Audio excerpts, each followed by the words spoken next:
Forecasting solar storms in real time. Earth and Space News, EOS, reports, predicting when solar storms will hit Earth remains a tricky business, and to help, scientists can now submit their forecasts of coronal mass ejections online as they unfold in real time. This is by Janessa Duncombe, August 30th, 2019 article. The sun routinely ejects clouds of gas and sends them hurtling through space at several thousand kilometers an hour. At least a few dozen times a year, those clouds head straight for our Earth. These natural events, called coronal mass ejections, CMEs, crop up when the sun's magnetic field becomes tangled and, in righting itself, releases a swarm of charged particles called superheated plasma.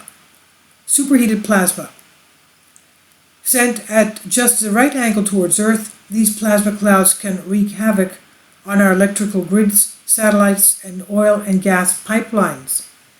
Quebec, Canada, for instance, experienced a blackout related to a solar storm in the winter night in 1989. The province went black after a solar storm sent an electric charge into the ground that shorted the electrical power grid. The outage lasted 12 hours, stranded people in elevators and pedestrian tunnels, and closed down airports, schools, and businesses. Solar storms can threaten our communications and navigation infrastructure. In the past, solar storms interrupted telegraph messages, and future storms could threaten our cell phones, GPS capabilities, and spacecraft. With the right kind of warning, utility operators, space crews, and communication personnel can prepare and steer clear of certain activities during solar storms. But once a CME event is spotted leaving the sun, our best model suggests to struggle to forecast when exactly it will arrive to Earth. To improve forecasts, a group of scientists is taking a community approach. What if researchers working on CME models around the world could post their forecast publicly in real time before a CME reaches the Earth? The CME scoreboard, run by the Community Coordinator Modeling Center at NASA Goddard Space Flight Center, does just that. The online portal, with 159 registered users, acts as a live feed of CME predictions heading for Earth. The portal gives scientists a simple way to compare forecasts, and the log of past predictions presents a valuable data set to assess forecasters' accuracy and precision. Keeping score, the AGU Grand Challenges Centennial Collection features the major questions faced by science today. Editors of Space Weather identified CME predictions as one of them, calling the ability to provide them essential for our society. CME forecasting still lags behind our capabilities to forecast weather systems here on Earth, and the paper highlighted several reasons why. Leila Mays, co-author on the paper and science lead for the CME scoreboard at NASA Goddard Space Flight Center, said that CME forecasts are lacking in two key areas. Measurements of solar activity are sparse, and the exact physical details driving the sun are still unclear. Despite the need for improvement, people on Earth still rely on CME forecasts, and scientists have myriad ways to supply them.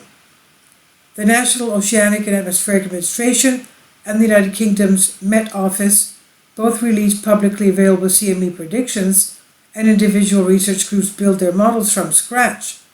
Forecasting models range from data-driven empirical models to physics-based equation-driven models. The models operate independently, perhaps using unique parameters or data inputs, but they all strive for a shared goal to determine when a CME or CME shock wave will impact our Earth. The CME scoreboard serves as a repository for a wide range of these models.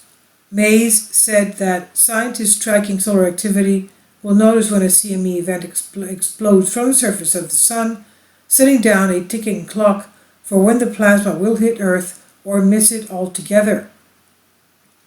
This sets off a flurry of activity with scientists running their models with parameters from the most recent eruption, including the plasma speed, direction, and size.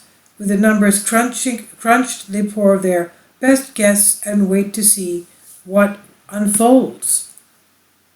Ground truth. Since the CME scoreboard inception in 2013, scientists have posted 814 arrival time predictions.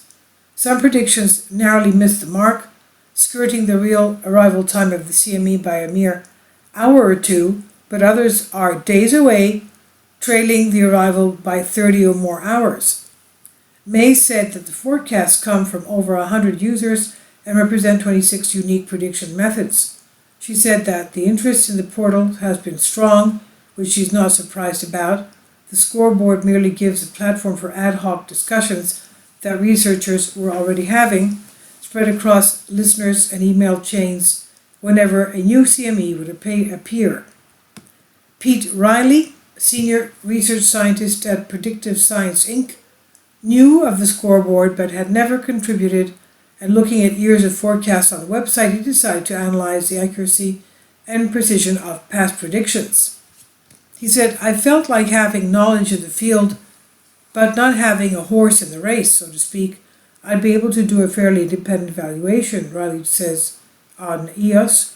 His study, published in Space Weather 2018, is the first analysis of the scoreboard data.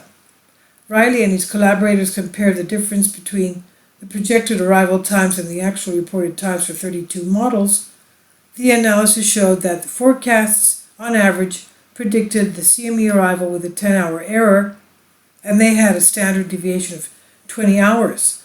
Several models performed the best, he said, but only moderately so, and the few that submitted regularly over the 6 years of data analyzed did not seem to be improving their forecasts.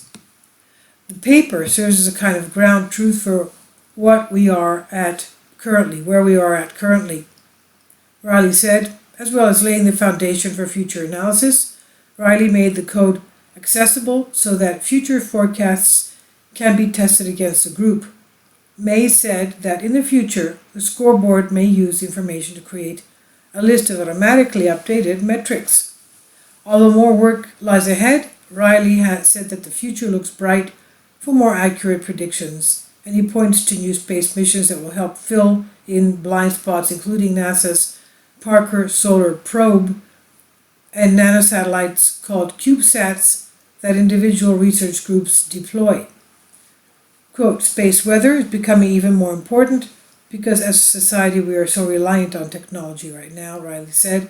With the additional data, he said, "I think it's promising that in the future we will be able to make predictions more accurate." This is by Jessica Duncombe, news writer and production fellow, for September 2019. Article was updated to clarify description of the AGU Grand Challenges Centennial Collection. And this is a Creative Commons. I'll leave links below for you for this.